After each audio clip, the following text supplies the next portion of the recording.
ஏற்கனவே நீங்க medical screen test எடுத்திருக்கீங்க, கவர்மெண்ட் டாக்டர்கிட்ட கையெழுத்து வாங்கியிருக்கீங்க, அந்த ஃபார்முடைய நகல் இருந்தால் கண்டிப்பா கொண்டு வாங்க. நான் எல்லாத்தையும் அஞ்சு கம்பெனியில கொடுத்துட்டேன், அங்கேயிருந்து எனக்கு வாங்கிட்டாங்கன்னு திருப்பி கேட்கறேன். இருக்கிறவங்க அதை கொண்டு வாங்க. இல்லாதவங்க டாக்டர் என்ன கேள்வி கேட்கிறாங்களோ அந்த கேள்விக்கெல்லாம் கரெக்டா பதில் சொல்லி, ஒருவேளை அந்த பதில் அவர் திருப்தி அடையலைன்னா திருப்பி பிளட் டெஸ்ட் அது இதெல்லாம் எடுத்துட்டு வர சொல்லுவாங்க. அதுக்கு தான் ஆரம்பத்துல இருந்து சொல்லியிருக்கோம், அஞ்சு கம்பெனிக்கு நீங்க ஒரு துண்டு சீட்டு அனுப்பிச்சா கூட நகல் எடுத்து வச்சுட்டு அனுப்பணும்னு சொல்லியிருக்கோம். அதனால வரும்பொழுது இந்த மெடிக்கல் டெஸ்ட் புக்கு கையெழுத்து போட்ட பிறகு இந்த புக்கை சீஃப் டாக்டர் கையெழுத்து போட்டு கொஞ்சம் லேட்டா தான் தருவாங்க. பொறுமையா இருந்து இன்ஜெக்ஷன் போட்ட உடனே கிட்ட வீட்டுக்கு ஓடாம இருந்து இந்த புக்கெல்லாம் வாங்கிட்டு தான் போகணும். ஏன்னா இந்த புக்கு மிக மிக முக்கியமானது. சித்தா ஏர்போர்ட்ல இறங்கின உடனே ஃபர்ஸ்ட் அவங்க கேட்கறது இந்த புக்கு தான். இந்த புக்கு இல்லைன்னா உங்களையே அதே பிளேட்ல திருப்பி அனுப்பிச்சிருவாங்க. அதனால இந்த மெடிக்கல் மிக முக்கியமானது. இந்த புக்கை நீங்க பாஸ்போர்ட் வாங்க வரும்போது உங்களுக்கு என்றைக்கு விமானமோ அதற்கு முதல் நாள் கண்டிப்பா கொண்டு வரும். ஆக 3 மிக முக்கியமானவர்கள் தமிழ்நாடு ஐடி கமிட்டியிலிருந்து விமான பயணம் குறித்த தகவல் அடங்கிய அந்த கடிதம்.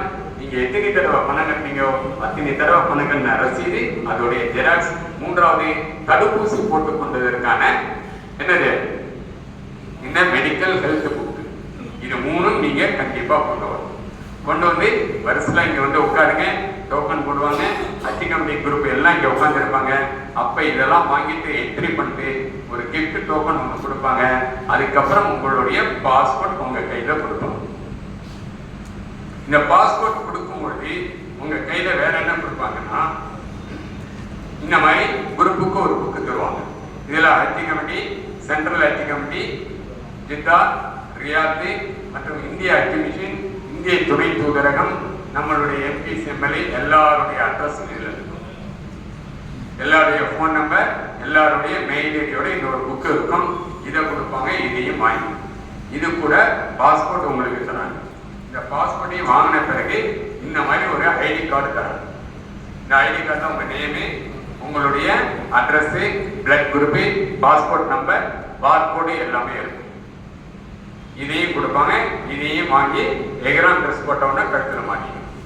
இது கூட தீப்பிடிக்காத இந்த ஒரு வளையம் தராங்க. கிட்டத்தட்ட 1980களில் மினார்கேண்டில் ஒரு கடுமையான தீ விபத்து ஏற்பட்டது. அதுல பல பேர் அடையாளம் கண்டுபிடிக்கிறதுனால அதுக்கப்புறம் போட்ட சவுதி அரசாங்க ரூல்ஸ் பிரகாரம் இந்த காம்பவுண்ட் ஸ்டீல் பிரேஸ்லெட் தீப்பிடிக்காத தராங்க. இதுல உங்க பேரு, கவர் நம்பர், இந்தியா அப்படிங்கிறது எல்லாம் வச்சு காப்பாற்றணும். அந்த மாதிரி எதுவும் யாருக்கும் நடக்காம இருக்க துவாசி. ஸோ எதையும் வாங்கி கை வரையமா மாட்டிக்கணும். இது கூட இந்த மாதிரி ஒரு கொடி மரம் தருவாங்க. இந்த கொடி மரத்தை பொறுத்த வரைக்கும் உங்க சூட்கேஸ் எத்தனை சூட்கேஸோ அத்தனை சூட்கேஸ்க்கு அத்தனை கொடுப்பாங்க. இது பின்னாடி ஸ்டிக்கர் ஒட்டி தருவாங்க. இந்த ஸ்டிக்கர்ல உங்களுடைய கவர் நம்பர், உங்க பாஸ்போர்ட் நம்பர், மொபைல் நம்பர் எல்லாம் எழுதிட்டீங்கன்னா பெரிய லக்கேஜில் கைப்பிடிக்கு நேரா இப்படி வச்சு எழுதினா கொடி மரம் ஸ்லிப் பண்ணி அழகா கொண்டு வந்து அங்க லோட் மேன் வந்து உங்க லிஃப்ட் கிட்ட கொண்டு வந்து வைக்கிறதுக்கு இது ஈஸியா இருக்கும். அதனால இது கவர் நம்பரை தெளிவா பெருசா எழுதி வைங்க. ஸோ இதெல்லாம் கலெக்ட் பண்ணிட்டு நேரா கிஃப்ட் செக்ஷன் வாங்க.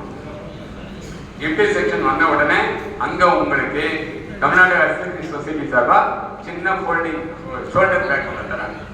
அதை வாங்கிங்க. அதுக்கப்புறம் செப்பல்லாம் போடுறதுக்காக இந்த செப்பல் பேக் ஒன்று தராங்க. இது இல்லாம கத்தையா புக்ஸ் எல்லாம் தராங்க. நிறைய இப்பயே காலையிலேயே வாங்கியிருப்பீங்க நிறைய புக்கு. அதே மாதிரி இந்த மாதிரி புக்ஸ் எல்லாம் நிறைய தராங்க.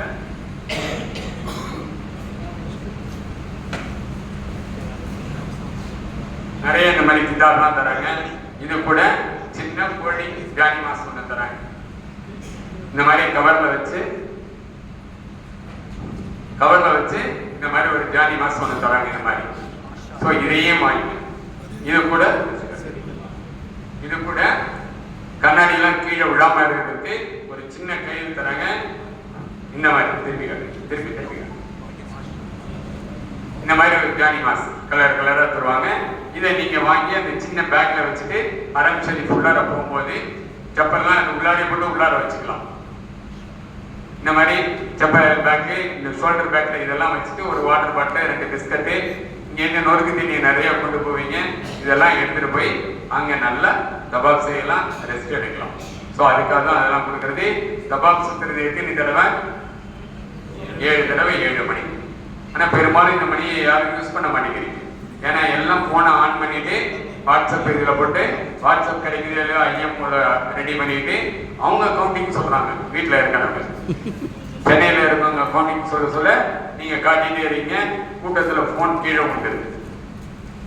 உடனே போனை கீழே குனிஞ்சு எடுக்கிறீங்க. எடுக்கிறதுக்குள்ளார ஏறி வீசிட்டு போயிட்டே இருப்பாங்க. அதனால ஹரம் ஷரீஃப் உள்ளார்ந்த எக்காரணத்தை கொண்டும் உங்களுடைய எந்த பொருள் கீழே விழுந்தாலும் அந்த கூட்டத்துல கீழே குனிஞ்சு எடுக்கக்கூடாது. கீழே குனிஞ்சு எடுத்தீங்கன்னா ஏறி வீசிட்டு போயிட்டே இருப்பாங்க. நீங்க குனிறதை யாரும் கவனிக்க மாட்டாங்க. அதனால அங்க உட்காந்துட்டு தபாபங்க தொழுகையை மாறிட்டோம். அங்க உட்காந்துட்டு போன் பண்ணிக்கிட்டு ரன்னிங் கமெண்ட்ரி கொடுத்துட்டு இருக்காது. தபாப்லாம் முடிச்சுட்டு தனியா நீங்க போகும்போது அப்போ ஒரு அடையாளத்துக்கு நான் போயிட்டு வந்தேன், நானே போயிட்டு வந்தேன், நீ இன்னுமா போகலையா அப்படின்னு சொல்லி மற்றவங்களை கிளப்பி விடுறதுக்காகவும் பதிவுகள் முக்கியம். ஆனா அதுவே வேலையா வச்சுக்க கூடாது. தபாப் செய்யும் போது செல்போனை பயன்படுத்தாதீங்க. விலை உயர்ந்த செல்போன் என்ன விலைக்கு போனாலும் சரி அதுல இருக்க கான்டாக்ட் நம்பர் நிறைய மிஸ் ஆயிடுச்சு உங்களுக்கு. அதனால போன் பத்திரம். போனை தபாப் செய்யும் போது தான் யூஸ் பண்ணாதீங்க. எந்த பொருள் கீழே விழுந்தாலும் உங்களுக்கு சொந்தமான எந்த பொருள் கீழே விழுந்தாலும் குனிஞ்சி எடுக்கக்கூடாது. அதே மாதிரி ஹரம் ஷரீஃப் விரிவாக்கம் 2012 ஆரம்பிச்சாங்க. அது எல்லாம் கம்ப்ளீட் வேலை முடிஞ்சிருச்சு. கம்ப்ளீட் வேலை முடிஞ்சு சந்தோஷப்படுறதை விட லட்சக்கணக்கான கேமராவை பொருத்தி வச்சிருக்காங்க. மைக்ரோ கேமரா கண்ணு மட்டும் இல்ல, காதும் இருக்கு. அதனால தபாப் செய்யாத மற்ற இடங்கள்ல உங்களுக்கு சொந்தமில்லாத எந்த பொருள் கீழே விழுந்தாலும் குடிஞ்சி எடுக்கக்கூடாது. பொதுவாகவே நம்ம ஊர் வழக்கம். இப்ப நானே முன்னாடி போகும்போது இந்த பர்சை கீழே போட்டுறது நல்ல எண்ணத்துல எனக்கு எடுத்து கொடுக்கணும்னு சொல்லி வேகமா வந்து பொருளை குடிஞ்சி எடுப்பீங்க. எடுத்துக்குள்ள நான் வேகமா போயிடுவேன். என்னை தேடிட்டு வருவீங்க. அதுக்குள்ள அங்க காமத் சொல்லிடுவாங்க, தக்பீர் கட்ட ஆரம்பிச்சிருவாங்க. நீங்க தக்பீர் கட்டுறதுக்குள்ளார 2 பேர் வந்து நிற்பாங்க மஃப்தியில. 2 பக்கம் கையை போட்டு, லேடிஸும் சரி ஜென்ஸும் சரி கையை போட்டு அழகா உங்களுக்கு கூட்டிட்டு போயிடுவாங்க. கூட்டிட்டு போயிட்டா எந்த ஸ்டேஷன்ல உட்கார வைப்பாங்கன்னு தெரியாது. இது என்னது இல்லைன்னா ஒன்னது இல்லைன்னா அதுல என்ன இருக்குன்னு கேட்பாங்க. என் பர்ஸ்ல என்ன இருக்குன்னு உங்களுக்கு தெரியாது. உடனே கத்தையா அரபியில ஃபார்ம் கொடுப்பாங்க, கையெழுத்து போடுன்னு சொல்லுவாங்க. அப்படி எது நடந்தால் எந்த கையெழுத்தும் போட்டுறாது. அப்படி கையெழுத்து போட்டீங்கன்னா எந்த ஜெயில கொண்டு போய் வைக்கிறீங்கன்னே தெரியாது. கிட்டத்தட்ட 40க்கு மேல ஜெயில இருக்கு. ஜித்தாவை சுத்தி எந்த ஜெயில இருப்பீங்கன்னு தெரியாது. கண்டுபிடிக்கிறதுக்கே 2 மாசம். இன்ஃபார்மும் பண்ண மாட்டாங்க. அந்த சிசிடிவி ஃபுட்டேஜும் சொல்ல மாட்டாங்க. 3 கோர்ட் இருக்கு சவுதியில இந்த மாதிரி கேஸ். குறைந்தபட்சம் 6 மாசம் ஜெயில் கட்டாங்க. நீங்க கண்டுபிடிச்சு அதுக்கப்புறம் அந்த கேஸ் முடிக்கிறதுக்கு 5 மாசம் ஆயிடும். அதுக்குள்ள விசா பீரியட் முடிச்சு ஓவர் ஸ்டே, அதுக்கு ஒரு 2500 ரூபாய் ரியால் ஃபைன், இல்லைன்னா எக்ஸ்ட்ரா 1 மாசம். இதெல்லாம் முடிச்சு வெளில வர்றதுக்கு 6 மாசம் ஆகும். சமீப காலங்கள்ல இந்த மாதிரி உம்ரா போன